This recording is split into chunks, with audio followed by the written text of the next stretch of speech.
This podcast is sponsored by A. Miller George Funeral Home, where each life is celebrated, and their sister company, Cremation London and Middlesex, both family-owned and operated. By Hyde Park Care Pharmacy. Experience the difference an independent pharmacy can make for you and your loved ones. Hyde Park Care Pharmacy offers personalized care, short wait time, very competitive pricing, easy transfer of your prescription, and much more. And by Molly Maid. During these times of COVID-19, it has never been more important to keep your family safe. With the Healthy Home Cleaning System, Molly Maid London is here to help. Make your home a healthy haven. Call Molly Maid London today. On this special episode, we sit down with theoretical physicist and feminist theorist Chanda Prescod-Weinstein. Named as one of 10 people who helped shape science in 2020 as part of Nature's 10, she's also the 2021 American Physical Society Edward A. Bouchet Award recipient, with the citation for contributions to theoretical cosmology and particle physics for tireless efforts in increasing inclusivity in physics and for co-creating the Particles for Justice movement. Chanda was also recognized with the 2021 UNH College of Engineering and Physical Sciences Award for excellence in research by an assistant professor and a 2021 UNH Sustainability Award, the gold level. Her popular science book, The Disordered Cosmos, A Journey into Dark Matter, Spacetime, and Dreams Deferred, takes a holistic look at the doing of particle physics and cosmology. Chanda Prescod-Weinstein has blazed a trail as a social theorist and faced unique hurdles as a Black, Jewish, queer, and agender woman in a field that is still dominated by white men and colonial frameworks.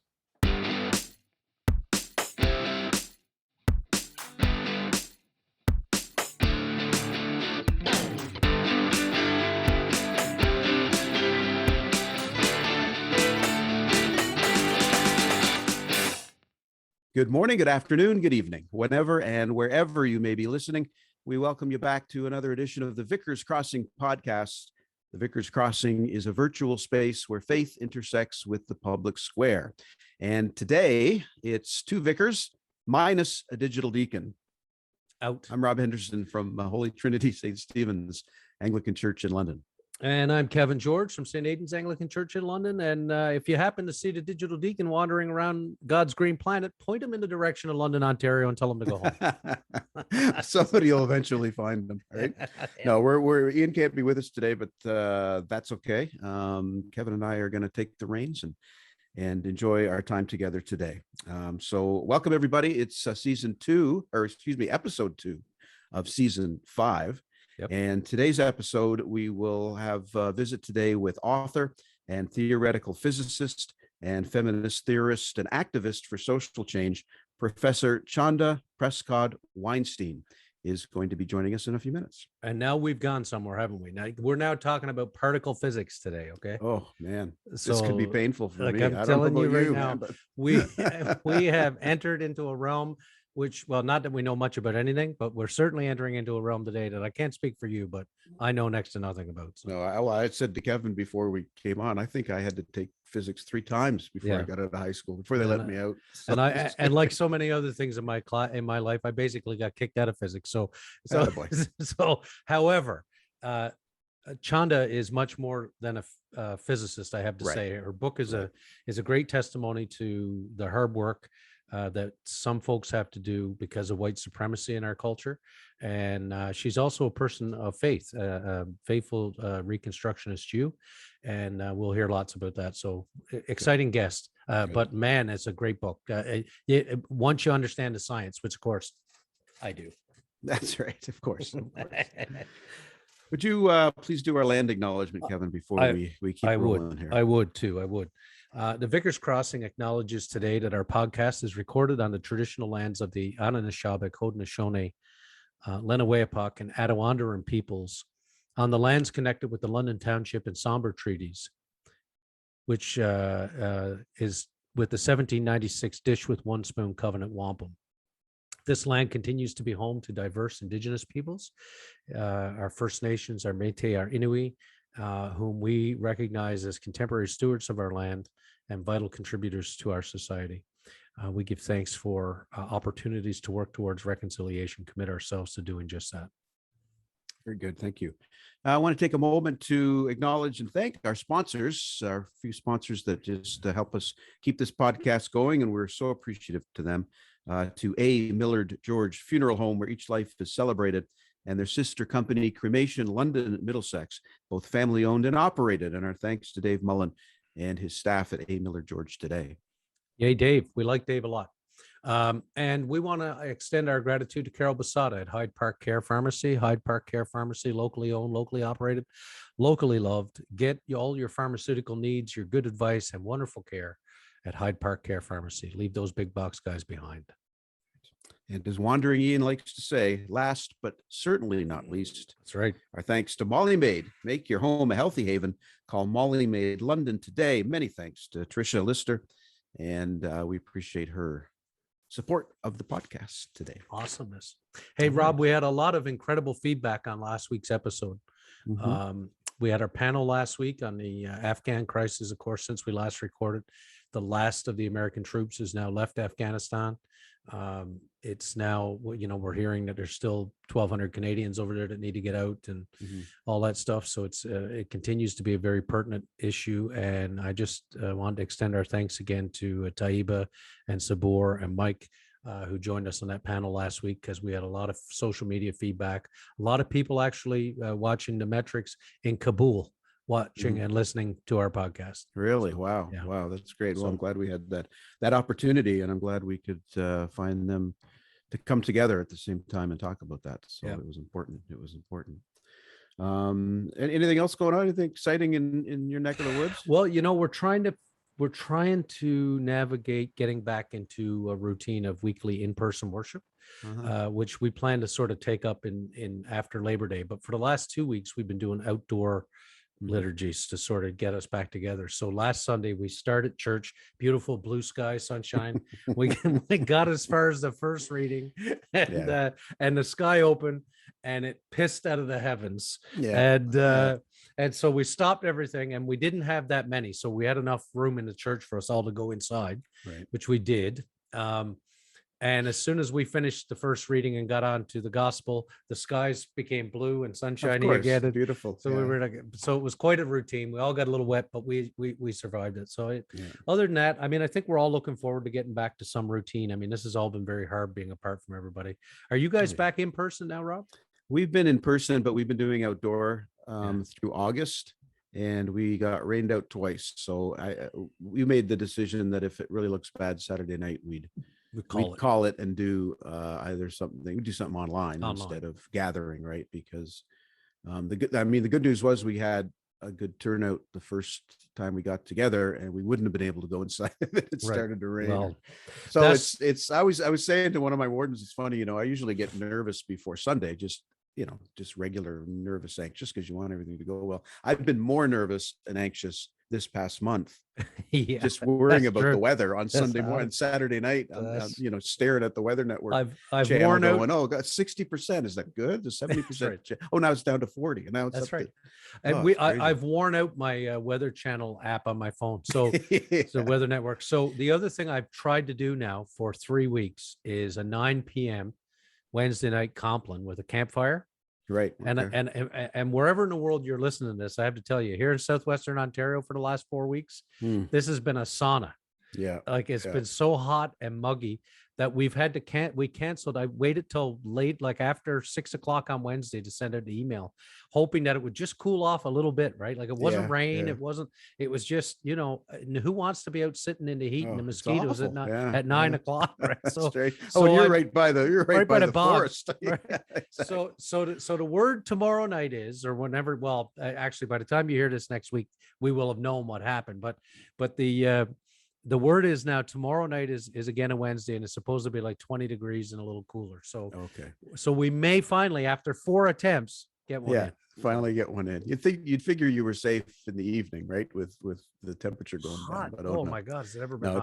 It's been a rough month for sure, weather-wise. Yeah. But anyway, look, our guest is here. Chanda is here.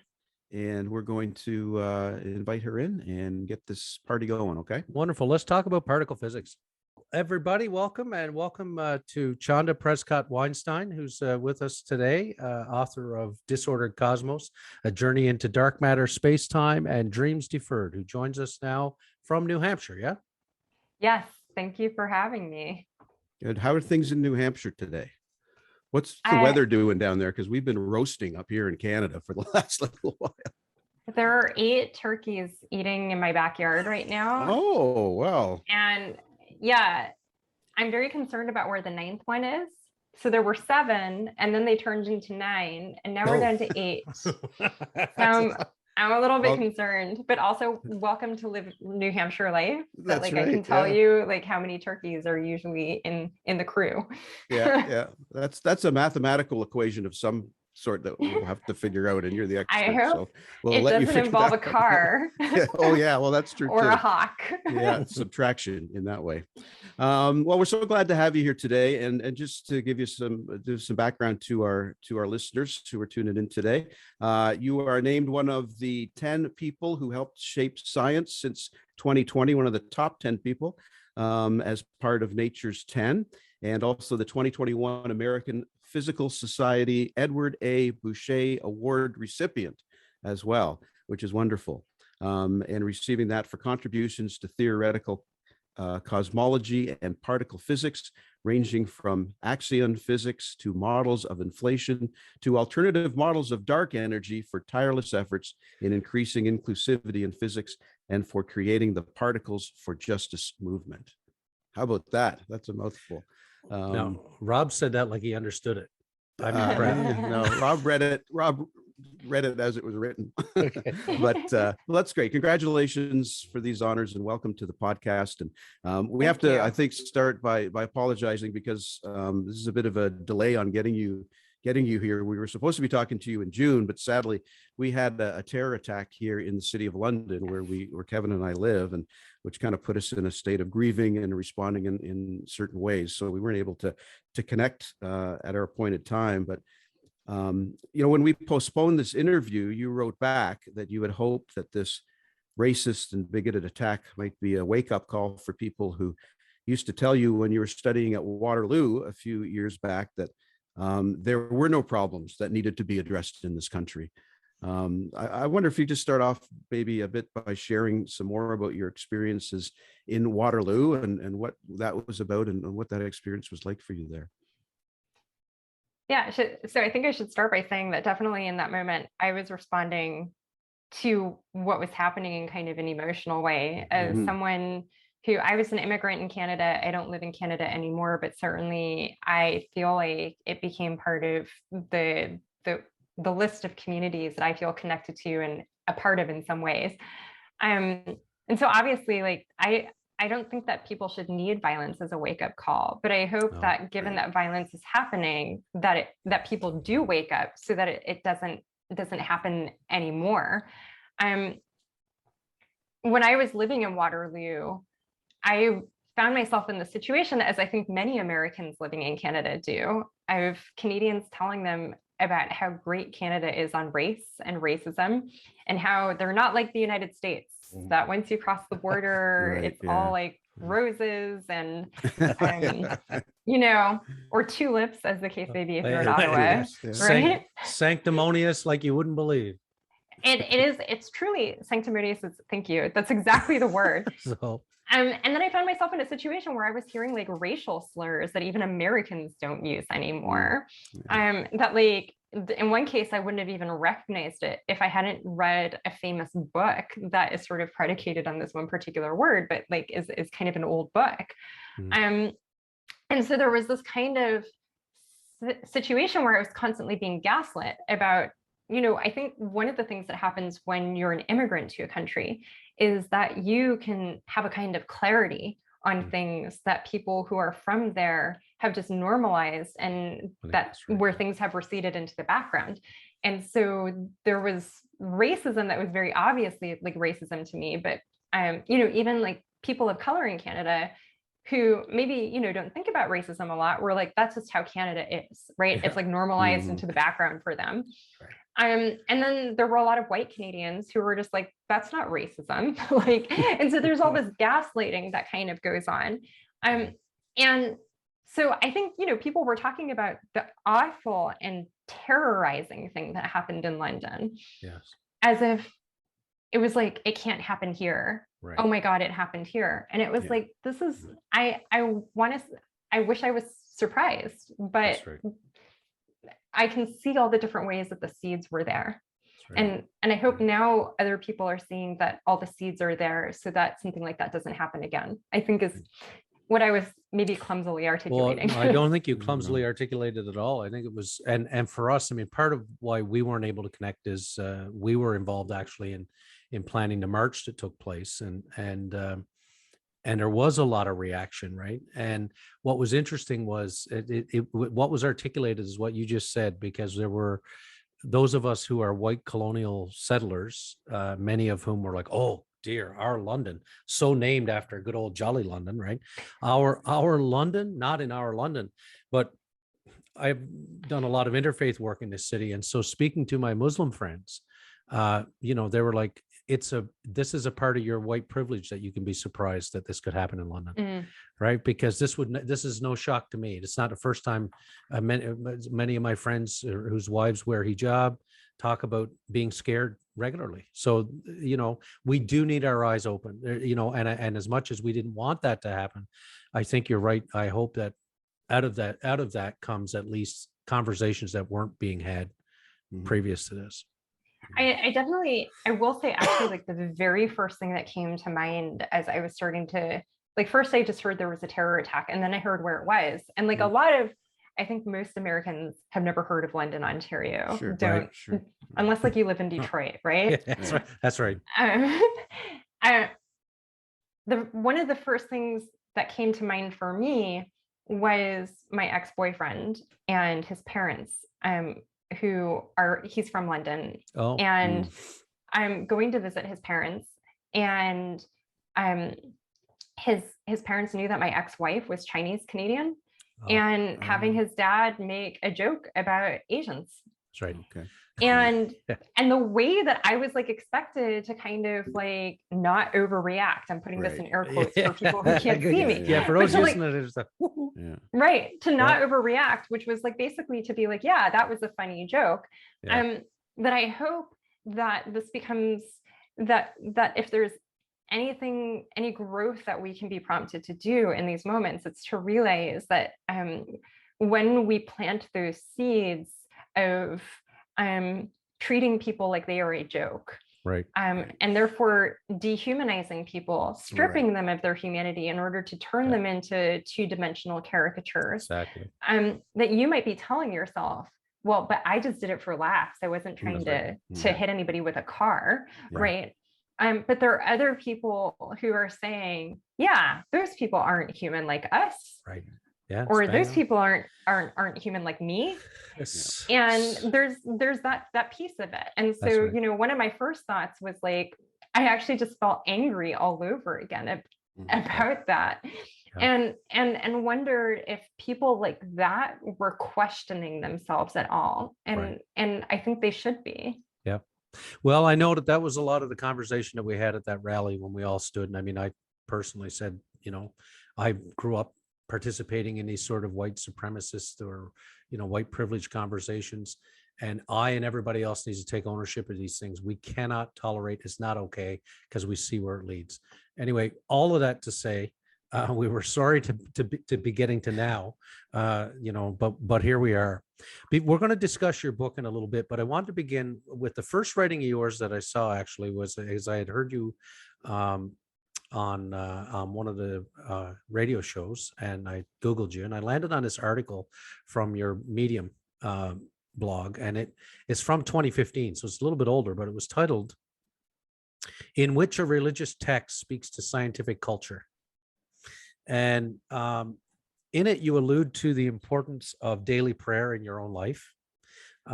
You show great affection for your rabbi and for Mennonite folks that you hung out with up in Waterloo, because we know there's a lot of Mennonites up there. The main thrust of the piece is about what physics and astronomy and the astronomy communities might learn from religious text. not a concept that many scientists are talking about. What can we learn from the religious text? You reference a story from the Talmud specifically to offer an example.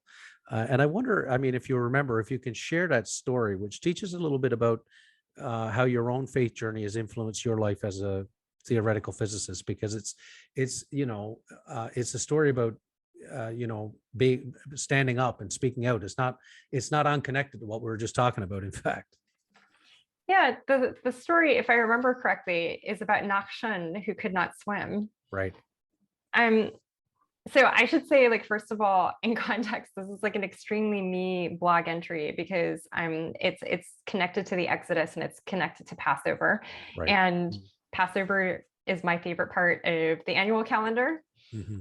And so it's something that I think about a lot. And Passover, I think, is particularly important to me as a Black Jew, because the slavery in the story to me is not an allegory, and it's real. My ancestors actually survived slavery in memorable times.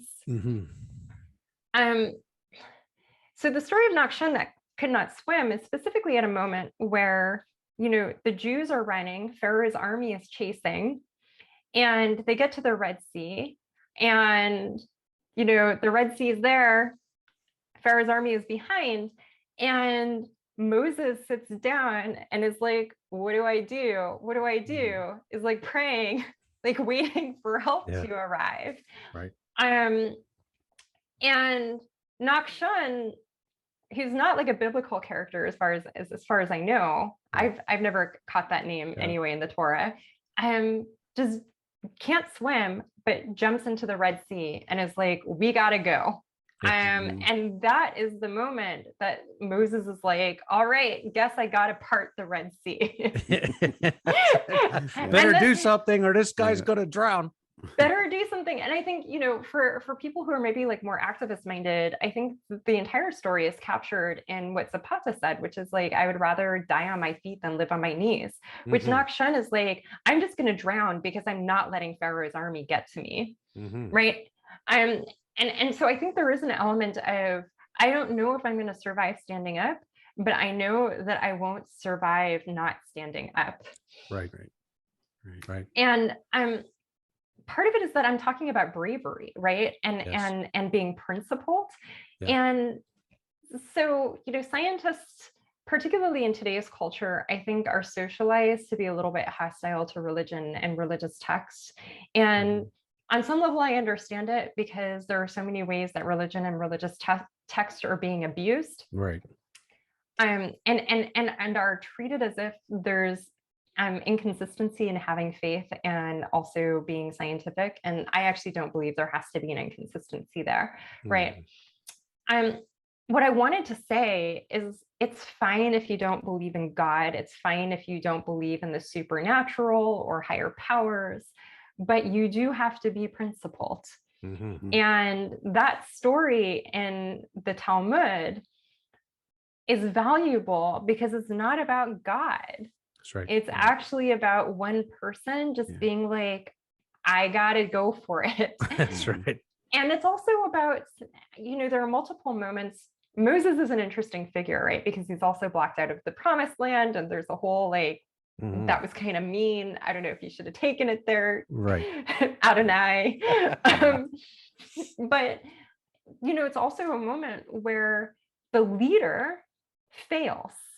The leader fails to lead, and the leadership comes from the grassroots. Yeah. And that means in that specific moment, I was thinking, you can't just sit there and be like, well, my dean won't do anything, so I'm just not going to do anything. Right.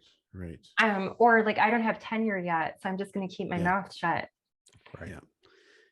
That's a really interesting look at that. And as someone who leads a faith community, how many times, and I'm sure Kevin can agree with, how many times has someone said, I really think we should do this, whether the social justice issue or something, and then they turn to the one in the collar and say, what can you do? Instead of them jumping in. Right. And we turn around and say, no, you jump in. Right. And so it's just that happens a lot.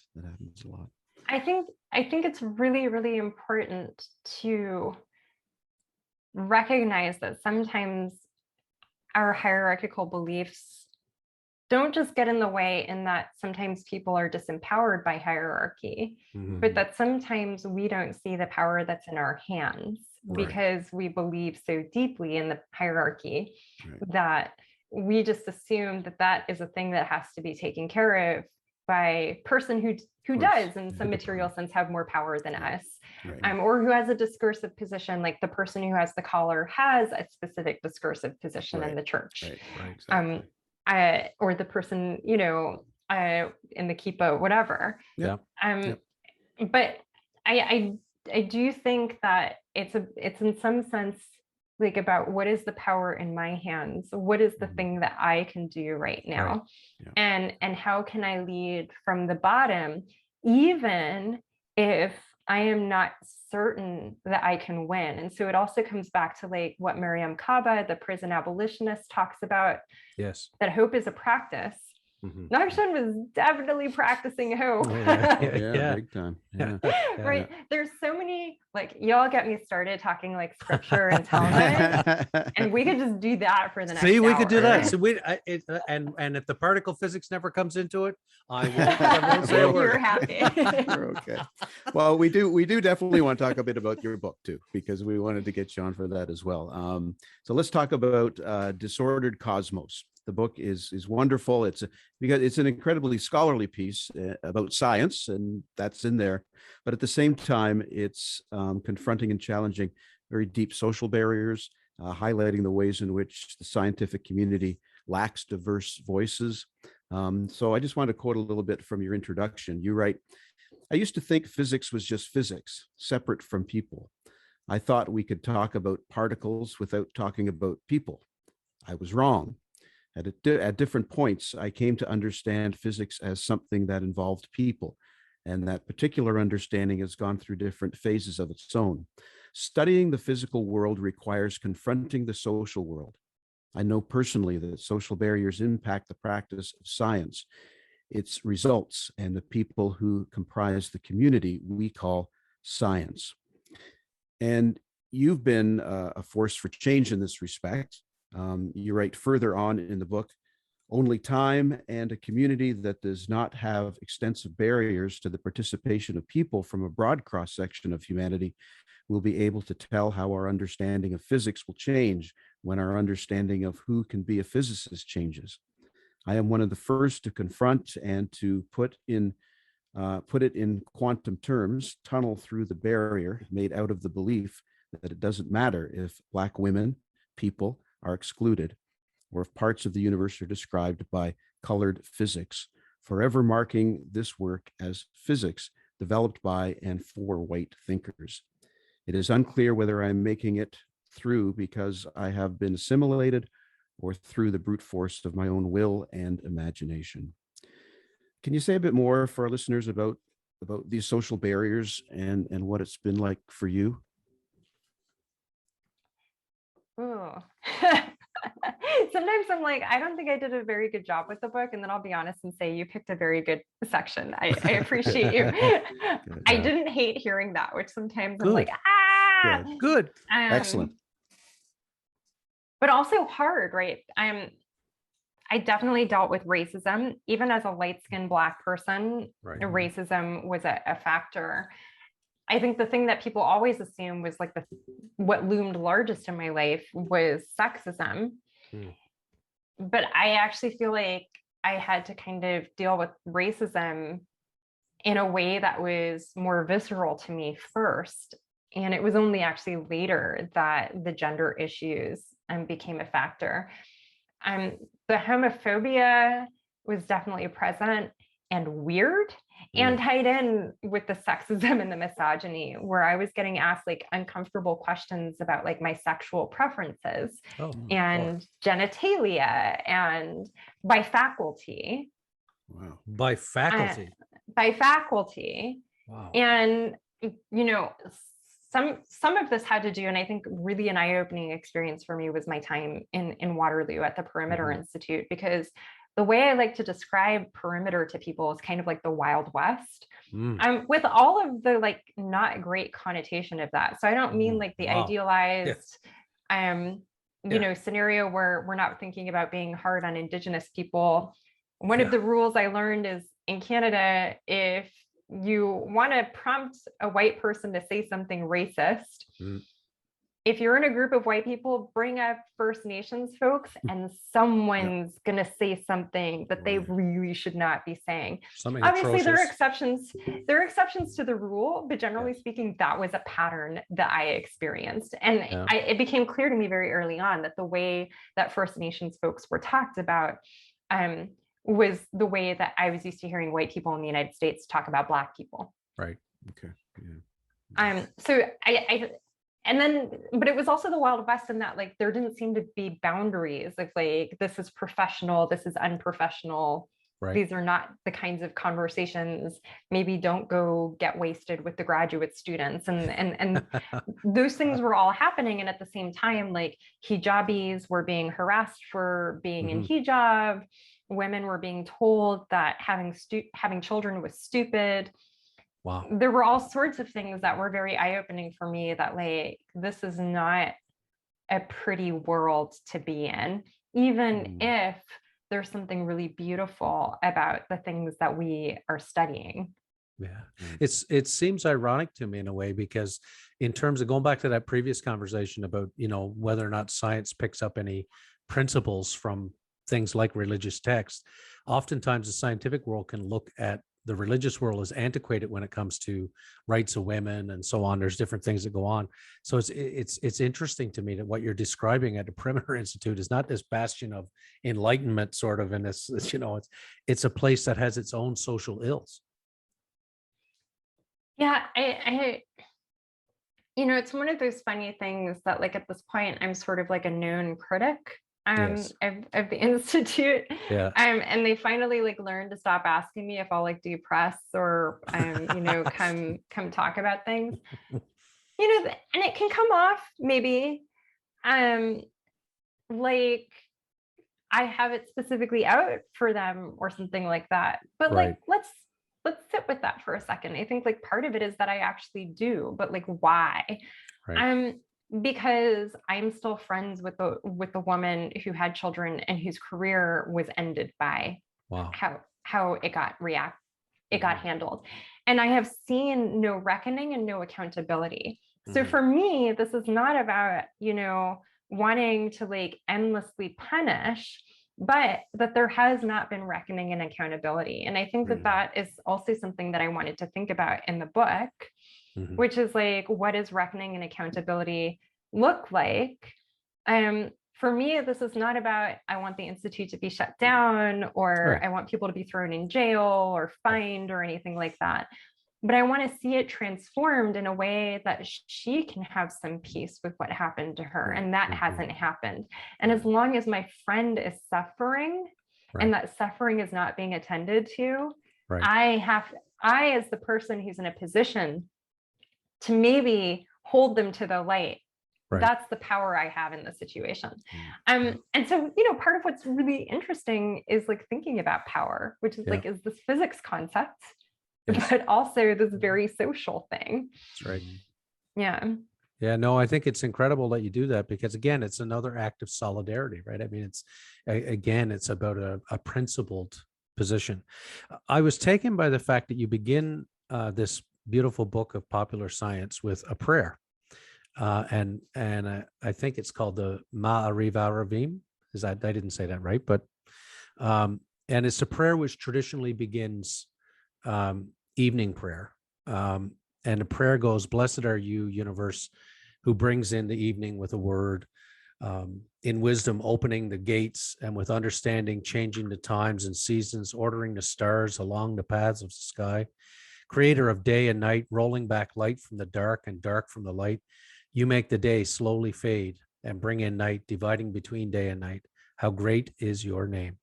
Universe, may we always feel your presence in our lives. Blessed are you, Adonai, who brings in the evening." I wish I could read it to you in Hebrew, but I can't. So y'all don't want to, I can, but it would be slow and ugly. okay, so I was going to say you're welcome to do it, but nope. Well, pass. okay, all right, okay, hard. That was a hard pass. Hard pass. Hard pass. Okay.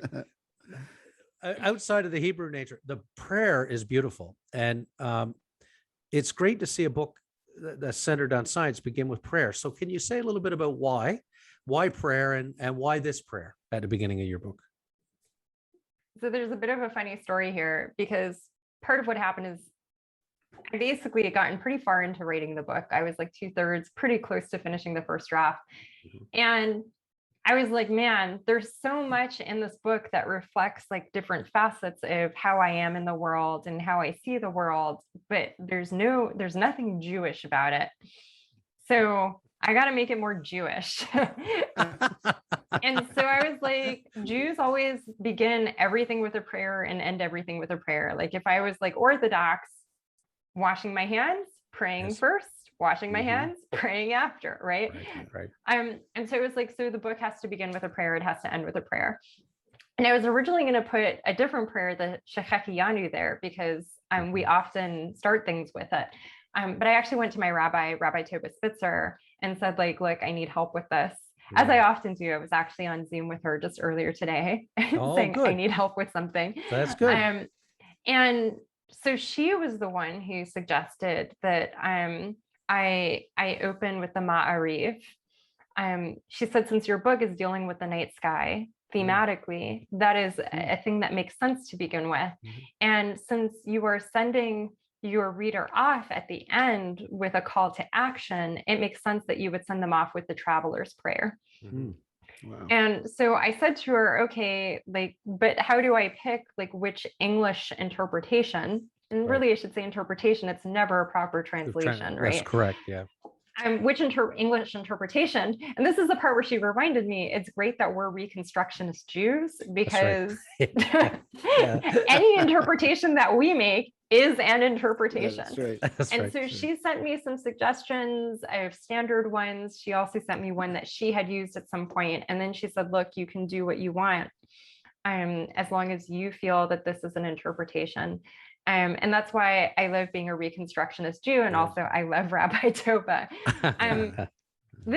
In hindsight, so that's the story of how it happened. Right. In hindsight, having the book come out has actually forced me to see how all the different ways that Jewishness was in the book. Right.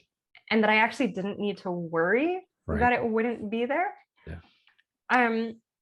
I'm still, that's not to say I regret having the prayers there, but I think that I didn't need to worry about it. And part of what's interesting to me was that some of my early interviewers and the people who latched onto the book earliest were Jewish women journalists. Interesting. Wow.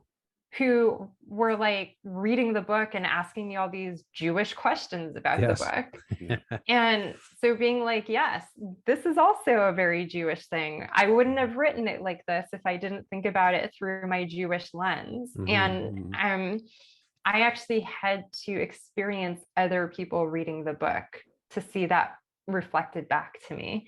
And I'm really grateful that people did that. But that's kind of the story of the prayers. That's awesome. How they maybe didn't need to be there, but I'm glad they are. Yeah, definitely. That is awesome. I wanted to ask you about the term dark matter, because you speak about that in the book. And I know you're not a fan of the term dark matter, nor of the analogy that some make between Black people and dark matter. And again, I want to quote from your book for our listeners. You write, "I am not dark matter or anything like it. Black people are human. Black people, too, are luminous matter. I don't mean this metaphorically. We are literally luminous. We give off infrared light due to our body heat, just like white people. Light interacts with our skin, making us physically visible to anyone who engages the world through sight. Not just police, but also our beloveds. Despite the violence we face, Black people, too, remain curious. Black people, too, make a life in science into their destiny. There is a persistent obsession with demarcating Black people's humanity as substantially different and usually lesser than that of white people. It's simply not true, though." Can you share a bit more about your dislike for this term and the failings of that analogy, because they are quite deep?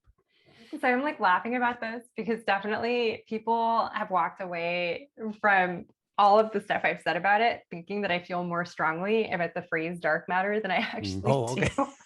Okay. I mean, this is like a common, mostly I think it's a misnomer, which is actually not an unusual thing in physics. Like we have something called gauge theory that I won't get into, but like we've all heard the word gauge, and we have like something that pops up in our head when we think the word gauge, and gauge theory is like not at all related to what that word means. Oh, yeah. And so there is sometimes like things get words, like another example is the dark matter particle that I'm an expert in, the axion.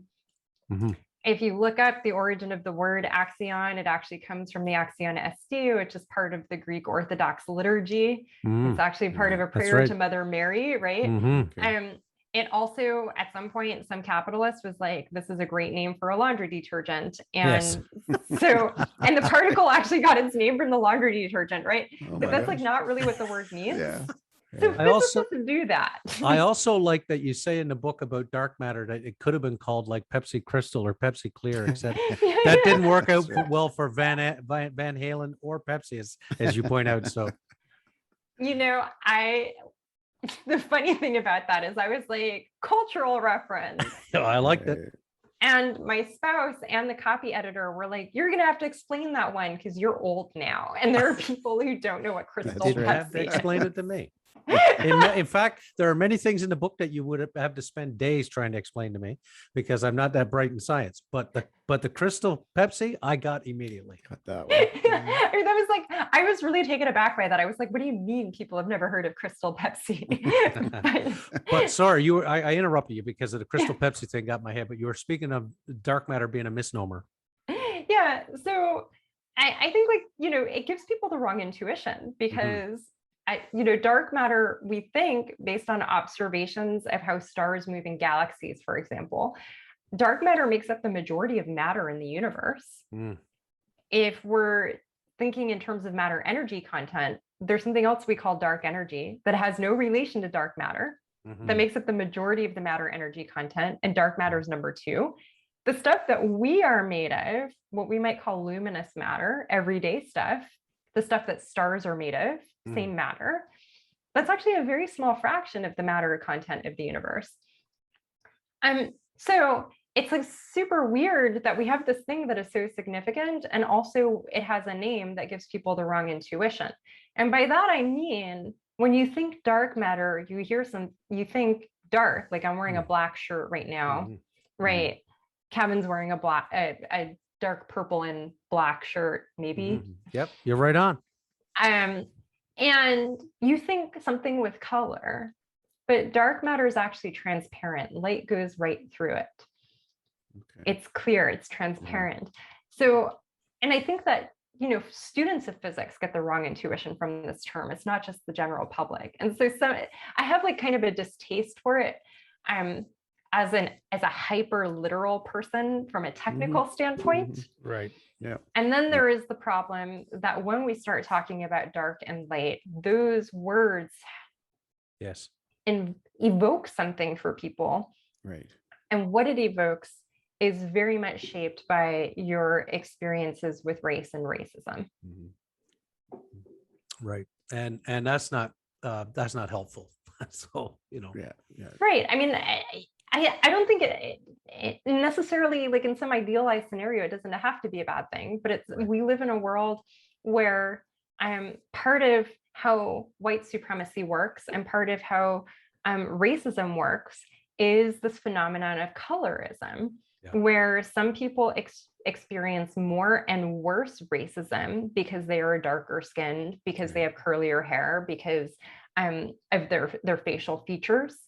And so when you start talking about dark, that brings up a certain thing for people. Yeah. And so what's interesting about the way that this terminology has then been taken up as an analogy is that people tried to kind of push back against that colorism, right? And the racism by claiming it and saying, actually, we are dark matter. Dark matter is awesome. Yeah. And I'm like, I feel you about that. But, you know, I want you to know what dark matter is. I don't want dark matter to be a thing that like white people get and Black people just analogize. Right. Oh. There's the challenge, right? Yeah. Yes.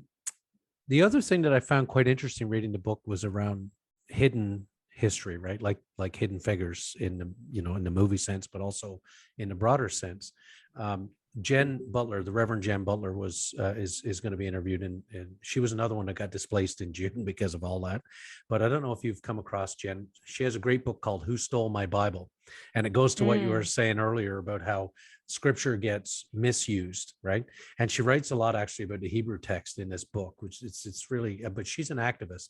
She gets arrested every 2 or 3 weeks with the Reverend William Barber, and she's on the steps of Congress, and she's all over the place. One of the things that she writes about in the book is what she calls historical empathy. And what she's striking at is for communities like our own, like for myself and Rob, or communities, faith communities at the mosque or the synagogue or elsewhere, we may be able to have empathy towards history, which is not being told in schools, which is not being raised up in other places, so that we might actually be able to share those stories. I was taken with your discussion of hidden historical figures, people like Melba Roy, whose mathematics were critical to NASA, is sort of was popularized in Hidden Figures. But you also tell the story of a slave of Cotton Mather, Onesimus, who helped this notorious racist understand how to prevent smallpox. No small measure, especially now when we think of all this, what we're going through, right? Even Caroline Herschel, who granted, being a white woman, having her but a barrier breaker of her own that most people are unaware of. They know about her husband, right? But they don't necessarily her brother. Yes. Sorry, Yes. Her brother, but not about her, right? But see, I know so much about her, I forgot that it was her brother, not her husband. I'm focused on her because of you now. so and like she had quite a history as well, but she was a barrier breaker. But you write about the untold expertise in a broader sense of the slave communities, crediting the TV show Underground for giving you a little bit of insight and a mind shift around the skills of enslaved workforces. That it wasn't just skilled labor; it was really advanced skills. Like these are engineering skills and alike. So I wonder if you can share more about this and about how our communities collectively, those of us who are trying to listen and learn and elevate voices, how is it that we might be able to have this historical empathy, as Jen Butler calls it, or to expose those hidden figures as you write about them? Because I mean, we don't learn this in school, right? Like, I mean, we find out about it, and you recount that in that chapter, I think, about someone who was a grandchild of or a child of one of the NASA women, and people wouldn't believe that her mother was like, it's as though it's not only not being taught, it's like it's unbelievable to people. You have to actually get it across. So I wonder if you could say more about that, because what's clear is, as you point out in terms of the advanced skills, it's not as though we haven't had examples or exemplars. It's just we don't know about them. Yeah, so I have to say that one of the things that you brought to mind for me immediately was Christina Cleveland, who is a theologian, and she used to be a professor of religious studies, a Black woman. She has a book coming out next February called God is a Black Woman. And we'll be on that. I haven't had a chance to get my hands on it yet, although I think I'm going to pester her when we're done talking. Yeah. But one of the things that I'm intrigued by at the concept of the book is thinking about how how the cultural ideal, I don't want to say but the cultural ideal of God as a white man has been largely damaging, in that it reflects back to everybody who comes into contact with it. An ideal of who is holy, and therefore who can do work that is hallowed and important, right? And it encourages these kinds of disappearing acts in some sense. I think I've just spotted the ninth turkey. Ladies and gentlemen, we have breaking. We've had a miracle. This is actually, for a second, I was like, oh no, it's lost, but okay. Okay, we interrupt your regularly scheduled program to bring you this breaking news. The ninth turkey is still alive, folks. I have to tell you guys, I can't tell you how many times I have wanted to interrupt podcasts because of something that was happening in my backyard. No, this is the podcast to do Nothing's off limits here. But I really like, you know, just to bring it back to what I was talking about, like this idea that you know, we have this idea of who can be doing hallowed work. Mm-hmm. And so then it becomes very easy to believe that nobody else has ever done it. And it becomes very easy to ignore people who were there as exceptions to the rule. And therefore the rule is still the rule. Mm-hmm. Or to just be like, yeah, we're not going to talk about that deviation because it doesn't fit into our world view. Right. Which I think is part of what happened with the hidden figures. There were clearly people at NASA who at one point knew that they were there. Those people did not understand them as historically significant people. And so it was not identified as something that needed to be marked as this is part of the historical significance of the development of NASA as an agency, because basically they were there from the beginning of the agency. That's right. Yeah.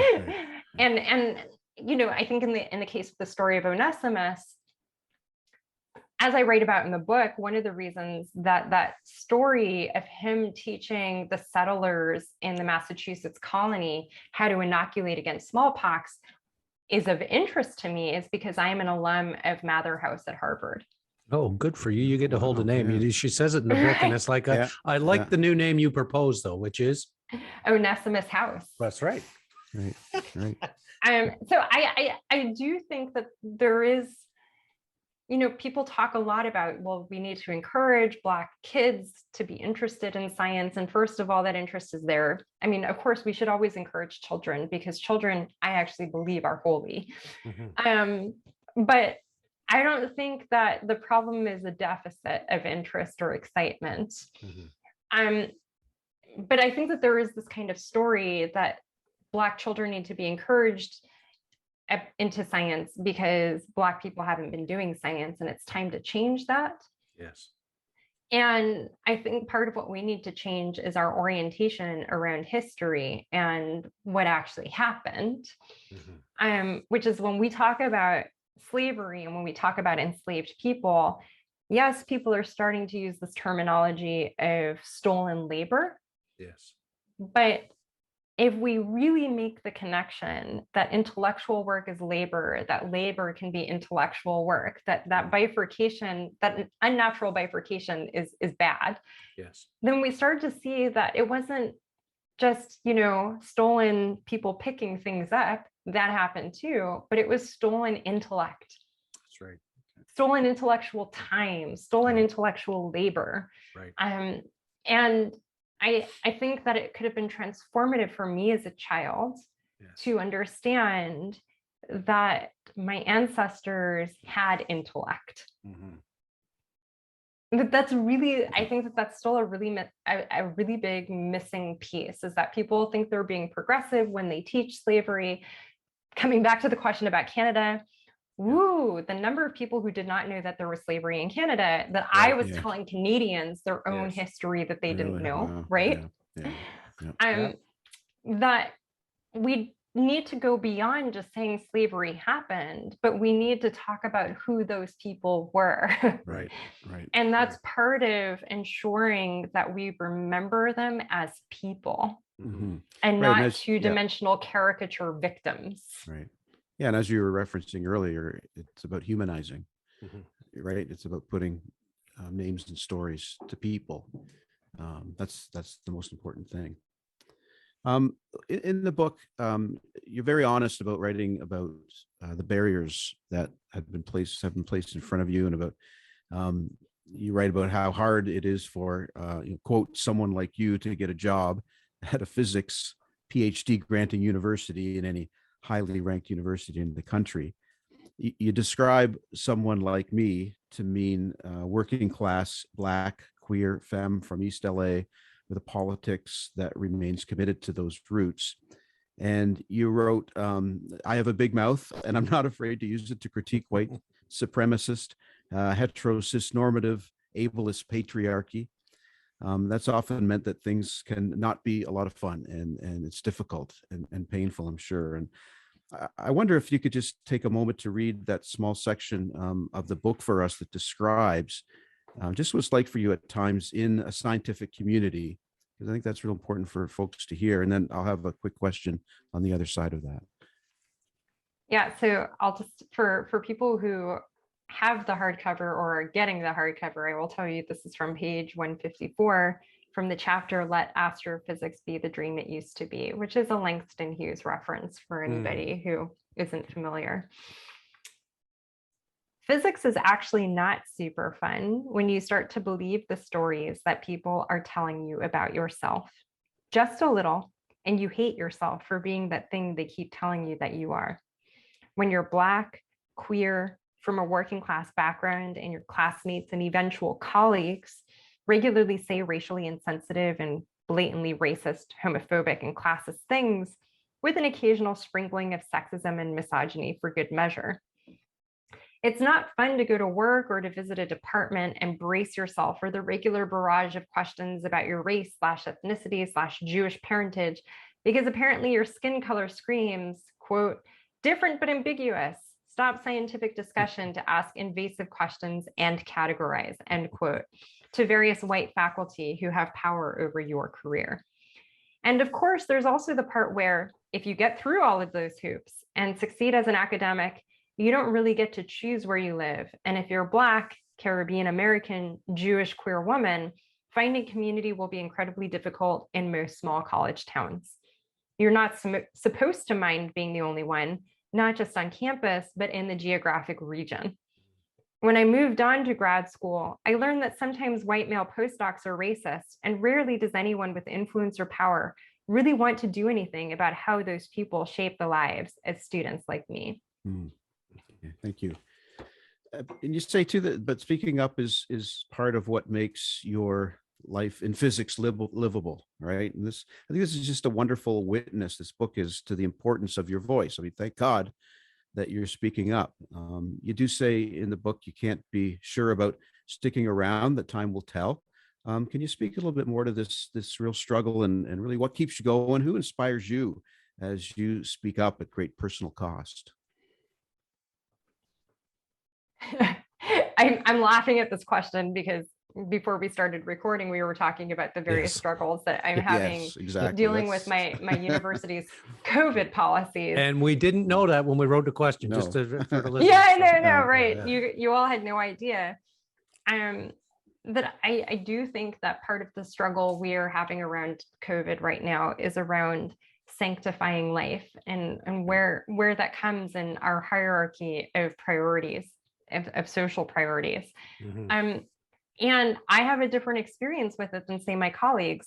You know, we have this mask mandate on campus, and, you know, I had a bunch of colleagues say today, oh, I don't have any problem enforcing the mandate. Students listen to me. And at some point I had to stop and be like, every single person who said students listen to me is a white man. Right. Not one white woman has spoken up saying that. Mm-hmm. And I'm the only woman of color on the faculty. Wow. And that is not my experience.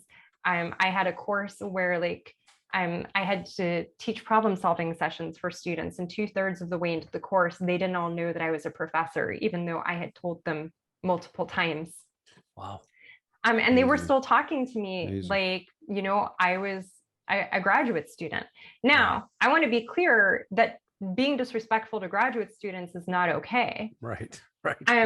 But they were talking to me as if I was someone who didn't have the power in the situation that supposedly a professor has. Right. So when I think about kind of the barriers that I face and kind of, how I respond, there's a lot of weeping. I'll be real honest. And anger about that. I'll be honest about that too. My way of dealing with situations that I feel like I can't have control that I can't control is to try and have control over them. Right. And by that, I mean, if I'm seeing a situation that's not okay, maybe I can't really change the fact that I have experienced those conditions, but maybe I can do something about those conditions for the people who come after me. So as a good example, like I recently said, like, look, if I'm getting treated this way and people know that I'm a professor in the room, imagine how the graduate students are being treated. Yeah. Imagine how the graduate students who are darker skinned than me are being treated. Right. That's one of the ways that I transform the experience is by saying, no one should have to live like this. Nobody should have to work in these conditions. Right. I get a lot of support from my spouse, who has become like a powerful pep talker, who knows my goals and my heart. And so I think, and also knows how I talk to students, and has sometimes said things to me that he knows I would say to a student who was coming to me with the same concerns, or a friend who was coming to me with the same concerns. I will also name or identify like a really close friend of mine, Meredith Schweig. She's an ethnomusicologist at Emory University. And Meredith, also a Jewish woman navigating academia, also knows that I'm a big Star Trek fan. And sometimes she'll say, let's just think about this like Vulcans. Like when I need to kind of have some clarity about like, what are the options? What are the things I can control in this situation? She's like, let's just think about this like Vulcans. And then we do what a Vulcan would do. Right. I love it. I mean, I just think, as I hear you say, I talk about being at the faculty where you are and being the only person of color there. I just stop and think it, and it's, again, it's hard for me or Rob, because we've been the beneficiaries of this colonialist white privilege that we have, right? But it's hard for me to get my head around just how lonely that must be. Yeah, I mean, look, I will point to another white Jewish woman who is really important to kind of my kind of core, how I get through things. She's often, if I'm getting into trouble, she's getting into trouble with me in terms of shouting and being noisy. Sarah Tuttle, who's a professor at the University of Washington, also like me, very active in Reconstructionist Judaism. Maybe there's a pattern, I don't know. Could be. I'm a proselytizer for Reconstructionist Judaism. I'll be real about that. I think that Sarah actually experiences not exactly all of the same things that I do in relation to loneliness, but I think she does experience that loneliness, because I think that Sarah, at least at nearly every opportunity that I see her given, rejects whiteness and is very disruptive to the solidarity that whiteness is predicated on, right? And that's the whole thing works if other white people think that you will behave the way whiteness has kind of structured things for you to be that you are expected to behave, right? Yeah. That's the whole thing falls apart if people start just not doing that, right? Yes. And so Sarah sticks her neck out in ways that usually white people in her situation don't. And people find this deeply infuriating about her. And both Sarah and I have had to endure talkings from senior astronomers about our behavior, about our tone, about the cuss words we use, whatever, about the fact that we did it on Twitter and not by email, even though we had already sent, literally, we had a thread of 100 emails, we gave up and then went to Twitter. You're not supposed to cuss? You're not, no, actually. I've definitely had people talk to me about cussing, and I'm like, well, that ship sailed when I was about 4. So we're done. What's your fucking problem? Yes, exactly. What the fuck, man? But I do think that is also the threat that helps keep white people in line with whiteness, is the threat of loneliness. In the same way, the analogy that I'll make here is that people talk a lot about how the nuclear family as a conceptual unit works to enforce hetero cis normativity, because people are afraid to lose their brother or afraid to lose their mother. And so they don't call out homophobia. They don't call out transphobia. They choose the mother over their trans sister, for example. That I think it's a very similar social pressure that says, stay here and your life will be livable and okay. Get out of line and we're going to make you miserable. It's costly, right? It's very costly. It's very costly. Right.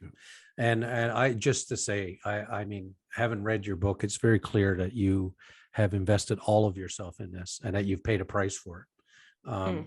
And I'm grateful that you have. And I know that there are more like it. And I think about your mom. And so the last question I have for you before Rob will bring us back to your prayers is about your mom. Actually, your mom is quite a person by the sound of things. Your mama is not also not a delicate wilting flower. She's got something to say. She's going to say it, right? Like it's very clear to me, and you have such admiration for her. So in the end of the book, it's a letter to your mama, and it was very moving to read. I was in tears by the end of it, truthfully. It was a beautiful letter. In it, you say, this small excerpt, "Thank you for showing me what freedom looks like. Thank you for working an evening job as a secretary so I could graduate from a high school that provided good college admissions opportunities. Thank you for how you responded when I called you during my frosh year and said I was quitting physics. You know what the world was going to tell me repeatedly, that I couldn't be anything because of who I am and who my people are. And it was an important early lesson. It's all hard. Since there's no escaping that, I might as well do what I love. Thanks, Mom, for making sure that I always held fast to my dreams." Tell us about Mom and how she influenced your journey, how she influences you now, your sense of science, your sense of faith, your sense of activism. Your mom is obviously a very important person to you. Yeah, so I'll start by naming her. She's Margaret Prescod. There was a brief mention of Reverend William Barber and the Poor People's Campaign earlier. My mom's actually really heavily involved in the Poor People's Campaign in California, and I'm really proud of that work. She's an organizer. She has her own radio show that's nationally syndicated in the United States, Sojourner Truth with Margaret Prescod on the Pacifica Network. I grew up with her not as a radio host. This is like a sort of second act thing that she's doing, but as an organizer. And I think my mom and I are a lot alike. And so for a long time, that actually led to a lot of conflict because we both have really strong personalities. I'm sure as faith leaders, you've seen this in families many 100%. times. 100%. 100%. I think in going over the struggles that my mom and I had with each other, that also allowed me to look at what she was doing and why, and the struggles that she was having in the larger world. And there were things that I would be really irritated by, and in hindsight, I'm like, okay, she was actually protecting me in that situation. And the real culprit here is all of the social structures that she had to protect me from that create a more limited array of options of what choices she could make in relation to me. Right. Particularly as I know my father, and I knew my father growing up, but my mom was my primary caregiver. And as a single Black mother, she was always at risk of Child Protective Services coming in, taking me away. We know that children who are removed from their families often have really terrible times, and that there's an excess of removals from Indigenous families and from Black families. Here, just sorry to interrupt, but here in Canada, it's a really big deal. I mean, it's the new residential schooling is the CAS. I mean, sorry to interrupt you. Yeah, no, I mean, I think that Indigenous people face the same thing in the United States, and actually just it's not talked about as much in the US and in the context of in the mainstream. Indigenous people are talking about it, but I don't think that the mainstream has taken it up in the same way that it has been in Canada. And I think that my mom was constantly navigating the fact that the go-to thing was going to be, if anything wasn't seemed like imperfect about my life, that the go-to thing was going to be to take me away from her, and that there was a decent chance that my life would become immeasurably worse if that happened. I cannot imagine doing that and not losing my fucking mind, to be honest. Yeah, right. That's exactly right. Like, I just don't know how you don't just crack under the anxiety of the whole thing. And yet, Black and Indigenous caregivers of all genders and sexes do this on a regular basis under these terrible circumstances.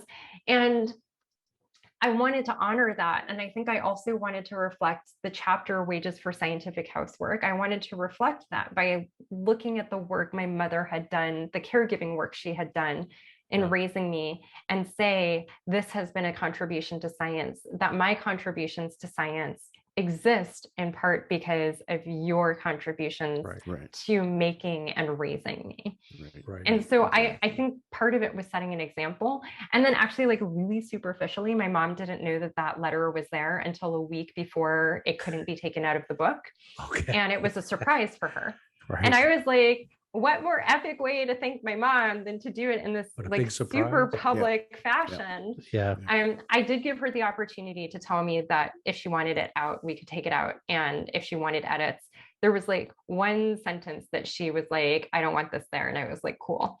But it was meant in part to be like, I don't know how else I can thank her, but a big public display thank you seemed like a pretty good way to do it. That's pretty powerful. And so, I mean, it's very clear that your mom, Margaret, did an incredible job. And as I listened to you, as I listened to you talk about what the choices that she had to make to protect you and so on, we had Dr. Yolanda Pierce on here not so long ago, and she's the head of Howard Divinity.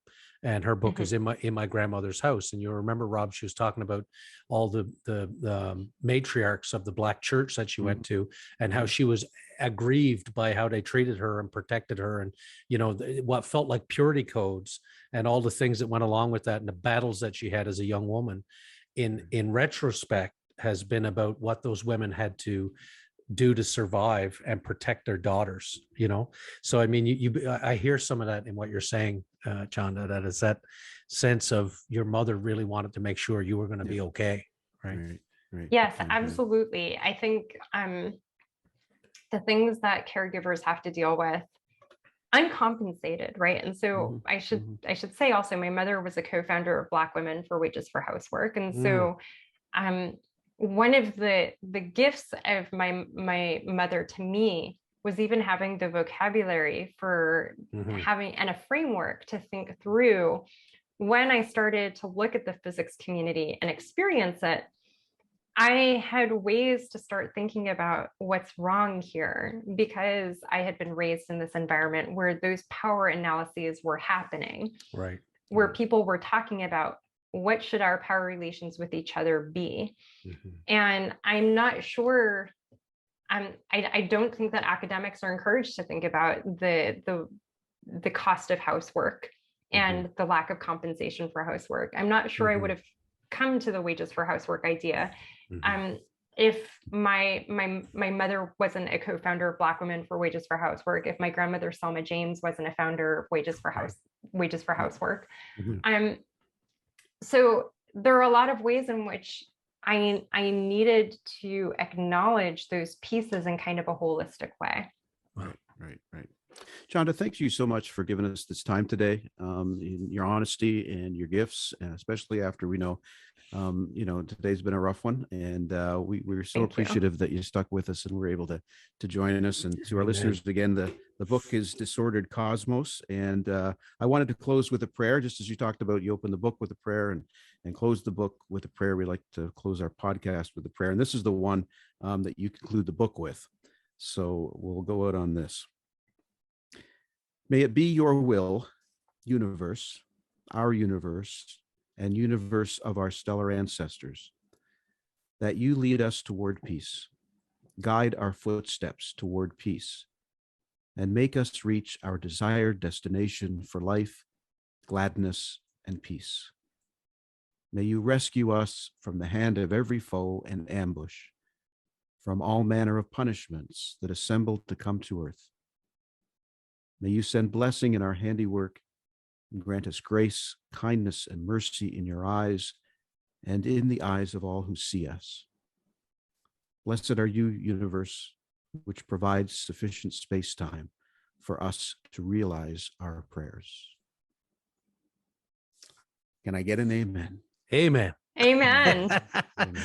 Thank you so much. Chanda. And I really appreciate this and wish you all the best. Thank you so much for having me. And if you all want to come and do readings for me, you're really good at them. I'd be glad to do it. You say when, and we'll be there, Chanda. I'm telling you. When they let us Canadians into the U.S. Yeah, we'll what the most apparently ironic, we got cooties or something. we got cooties. The most ironic thing I heard this week is America won't take us because they won't we take have us. infections. Yeah. Don't let us anywhere near y'all is all I know. Oh my gosh. Well, bless you and thank you. Thank you for listening. Our hosts are Kevin George and Rob Henderson. Our producer and composer is myself, Ian, with original artwork done by Elizabeth Dodman. If you have any questions or want to know where to find us, tweet us at Vickers Crossing or find us on Facebook at The Vickers Crossing. If you have any other questions about anything heard on this podcast, leave us a comment or look in the description to find out more. Thanks!